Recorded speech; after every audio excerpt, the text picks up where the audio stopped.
ये chemistry 10th है, इसका lecture number 8 chapter number 11 organic chemistry.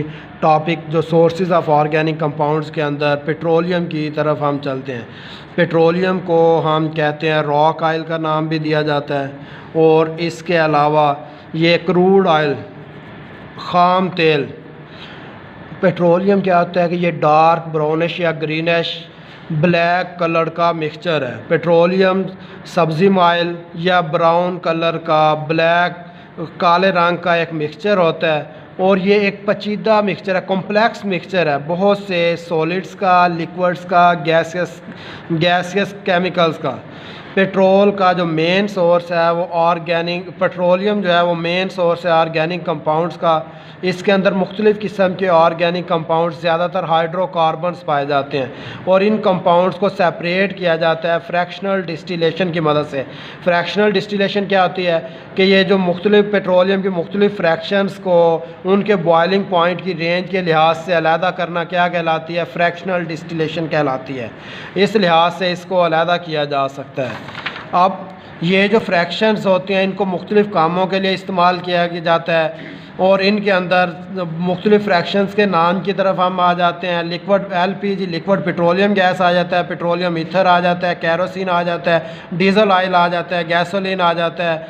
ये मुख्तलिफ़ फ्रैक्शंस है, ये आप लोग चैप्टर नंबर 16 के अंदर उसके एक टेबल है वो साथ अटैच कर देंगे, वो भी आप देख सकते हैं। हर एक जो फ्रिक्शन होती है वो एक सिंगल कंपाउंड नहीं होता, ये मुख्तलिफ़ किस्म के ऑर्गेनिक कंपाउंड्स का मिक्सचर होता है। इसको एक दफ़ा फिर से रिपीट कर देते हैं। पेट्रोलियम जो होता है वो एक गाढ़ा जो होता है ब्राउनिश ग्रीनिश या ब्लैक कलर का मिक्सचर होता है। ये कॉम्प्लेक्स मिक्सचर है मुख्तलिफ़ किस्म के कंपाउंड्स का, जिसके अंदर सॉलिड्स भी होते हैं, लिक्विड्स भी होते हैं, और गैसेस भी होती हैं। पेट्रोल जो होता है वो मेन सोर्स है ऑर्गेनिक कंपाउंड्स का। इसके अंदर मुख्तलिफ़ किस्म के ऑर्गेनिक कंपाउंड्स, ज़्यादातर हाइड्रोकार्बन्स पाए जाते हैं। ये हाइड्रोकार्बन्स को हम कैसे सेपरेट करते हैं? Fractional distillation. जितने भी मायात होते हैं उनको हम सेपरेट करते हैं उनके बॉइलिंग पॉइंट की रेंज के लिहाज से। उनकी जो मुख्तलिफ़ फ्रैक्शंस होती हैं वो अलहदा हो जाती हैं।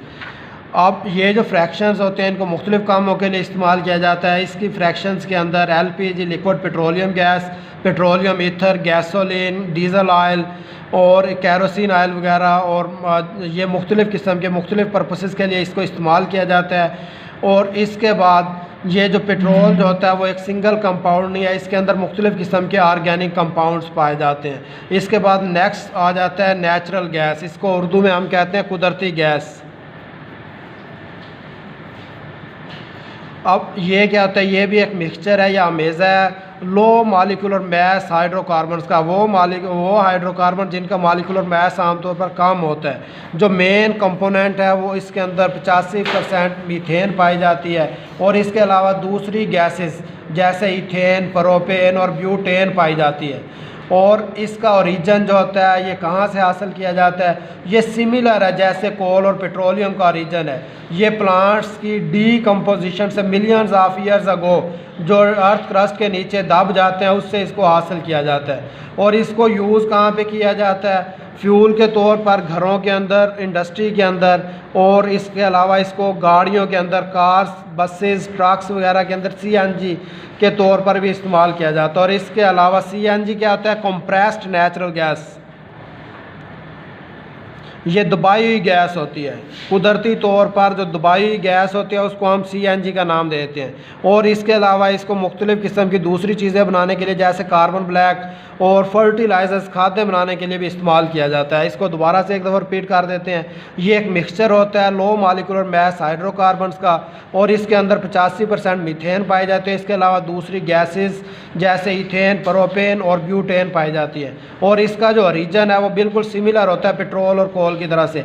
ये प्लांट्स की जो डेड डीकम्पोजिशन है मिलियंस ऑफ ईयर्स अगो उससे बनता है और इसको इस्तेमाल किया जाता है फ्यूल के तौर पर घरों के अंदर, इंडस्ट्रीज़ के अंदर, और इसको ऑटोमोबाइल्स के अंदर भी इस्तेमाल किया जाता है CNG के तौर पर, और इसको मुख्तलिफ़ किस्म की दूसरी चीज़ें बनाने के लिए, कार्बन ब्लैक और फर्टिलाइज़र बनाने के लिए भी इस्तेमाल किया जाता है। इसके बाद आ जाते हैं प्लांट्स की तरफ। ये जो तीनों चीज़ें थी, नेचुरल गैस, पेट्रोलियम, ये और इसके अलावा पेट्रोलियम, नेचुरल गैस और कोल वगैरह, ये तीनों डेड प्लांट से हासिल होते थे। ये अब लिविंग प्लांट्स की तरफ है। लिविंग प्लांट से मुख्तलिफ़ किस्म के मैक्रो मालिक्यूल्स, वो मालिक्यूल जिनका मालिकुलर वेट ज़्यादा होता है उनको मैक्रो मालिक्यूल्स का नाम दिया जाता है, जिनके अंदर कार्बोहाइड्रेट्स, प्रोटीन्स, ऑयल्स और विटामिन आ जाते हैं। अब सबसे पहले इनके अंदर बेसिक यूनिट जो है वो कार्बोहाइड्रेट का वो ग्लूकोज है। बेसिक यूनिट कार्बोहाइड्रेट का ग्लूकोज है और इसको सिंथेसाइज किया जाता है प्लांट्स के अंदर किसके अमल के ज़रिए से? फोटोसिंथेसिस। फोटोसिंथेसिस में जब कार्बन डाइऑक्साइड और पानी फोटोसिंथेसिस के अंदर जब ये दोनों मिलते हैं तो इससे क्या बन जाता है? ग्लूकोज। ग्लूकोज फिर पॉलीमराइज हो जाता है किसके अंदर? सक्रोज, चीनी के अंदर, स्टार्च के अंदर और सेलुलोज के अंदर। अब ये जो कार्बोहाइड्रेट्स हैं इनको हम सीरियल से हासिल करते हैं, अनाज वाली जो फसलें होती हैं उनसे हासिल करते हैं, जैसे गंदम, जौ, मकई, उनसे। और इसके अलावा जो प्रोटीन्स होती हैं वो कहाँ किन में पाए जाते हैं? पल्सेस कहते हैं दालों के अंदर, दालों के अंदर, और बीन्स कहते हैं फलियाँ, जिनके अंदर फलीदार पौधे हैं जिनसे फलियां हासिल की जाती हैं। प्रोटीन्स को प्रिपेयर करवाया जाता है नाइट्रोजन फिक्सेशन बैक्टीरिया के अंदर और पौधों की रूट्स के अंदर पाई जाती हैं। ऑयल्स फाउंड कहाँ पे होते हैं? ऑयल्स कहाँ से हासिल होते हैं? पौधों के सीड से, बीजों से, जैसे सनफ्लावर है, रेप सीड जो जिनके ऊपर येलो फ्लावर्स होते हैं, जैसे सरसों का पौधा है, उनके बीजों से, पाम ऑयल से, कोकोनट ऑयल, ग्राउंड नट और जो कहते हैं मूंगफली, उससे ऑयल हासिल करते हैं। विटामिन्स कहाँ पे पाए जाते हैं? फ्रूट्स के अंदर, जैसे एप्पल है, सिट्रस फ्रूट्स, तुर्श फल जैसे नींबू, किन्नू वगैरह। और इसके अलावा बहुत से दूसरे फूड आइटम्स के अलावा हम गाम्स, गूंदें, रबर और मेडिसन्स वगैरह भी पौधों से हासिल करते हैं। इसको एक दफ़ा फिर रिपीट कर देते हैं। जो लिविंग प्लांट्स होते हैं वो मैक्रो मॉलिक्यूल्स को सिंथेसाइज करवाते हैं, कार्बोहाइड्रेट्स, प्रोटीन्स, ऑयल्स और विटामिन्स। और जो बेसिक यूनिट है कार्बोहाइड्रेट का वो ग्लूकोज है, जो प्लांट्स के अंदर फोटोसिंथेसिस से तैयार होता है। ग्लूकोज से सक्रोज बनती है, सक्रोज स्टार्च और सेलुलोज बन जाती है, और सक्रोज, स्टार्च और सेलुलोज। इसके अलावा जो प्रोटीन्स होते हैं ये दालों के अंदर पाई जाती है और फलियों के अंदर। प्रोटीन्स को प्रिपेयर करवाया जाता है नाइट्रोजन फिक्सेशन से बैक्टीरिया के अंदर और रूट्स और प्लांट्स के अंदर। अब जो बैक्टीरिया जो पाए जाते हैं रूट्स प्लांट्स के अंदर पाए जाते हैं, ऑयल्स सीड्स के अंदर पाए जाते हैं, जैसे sunflower, rapeseed oil, palm oil, coconut और ग्राउंड नट के अंदर। विटामिन्स पौधों के फलों के अंदर पाए जाते हैं, जैसे एप्पल, सिट्रस फ्रूट। और इसके अलावा मेजर फूड आइटम्स के अंदर गाम्स, रबर और मेडिसन हासिल होते हैं। इसके बाद सिंथेसिस इन लेबॉर्ट्री है। तो 200 साल तक ये सोचा जाता था कि इनको लेबॉर्ट्री के अंदर ऑर्गेनिक कंपाउंड्स को तैयार नहीं करवाया जाता और सिर्फ ये पौधों और जानवरों के अंदर तैयार होते हैं। इसको किस अमल से? वाइटल फोर्स थ्योरी से। जो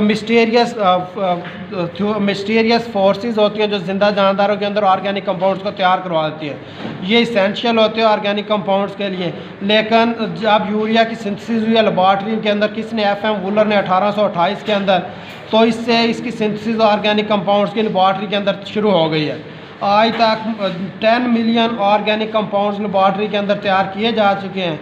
ये सिंपल से कॉम्प्लेक्स की तरफ आ जाते हैं। ये कहाँ पे पाए जाते हैं? ड्रग्स के अंदर, मेडिसन्स के अंदर, और जो फ्लेवर जायके होते हैं, फ्रेगरेंसेस, खुशबुओं के अंदर, प्लास्टिक के अंदर, सिंथेटिक फाइबर, रबर, कॉस्मेटिक्स और डिटर्जेंट्स के अंदर ये। और इसके अलावा इंसेक्टिसाइड, कीड़े मार अद्वियात और पेस्टिसाइड्स इनके अंदर से हम हासिल कर सकते हैं।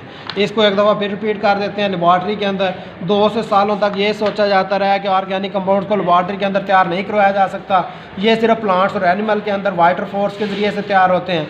ये इसेंशियल ऑर्गेनिक कंपाउंड्स होते हैं। इनके यूरिया ये उस वक्त स्टार्ट हुई है इनकी तैयारी लेबॉर्ट्री के अंदर जब FM वुलर ने 1828 के अंदर यूरिया को लेबॉर्ट्री के अंदर तैयार करवा दिया। यूरिया Ni2 ट्वाइस CO इसका फार्मूला है। और इसके बाद ये FM वुलर ने इसको सबसे पहले तैयार करवाया और आज तक 10 मिलियन से ज़्यादा ऑर्गेनिक कंपाउंड्स तैयार हो चुके हैं। लेबॉर्ट्री के अंदर ये रेंज होते हैं बहुत सिंपल से लेकर कॉम्प्लेक्स कंपाउंड्स की तरफ। ये दवाइयों के अंदर भी पाए जाते हैं। जो फ्लेवर जायके होते हैं, fragrances, plastic, synthetic fibre, rubber, cosmetics, जो क्रीमें वगैरह उनके अंदर, और इसके अलावा डिटर्जेंट और सरफ जिसको कहते हैं, इंसेक्टिसाइड्स, कीड़े मार अद्वियात, और पेस्टिसाइड्स जो जड़ी बूटियों को मारने के लिए हम इस्तेमाल करते हैं।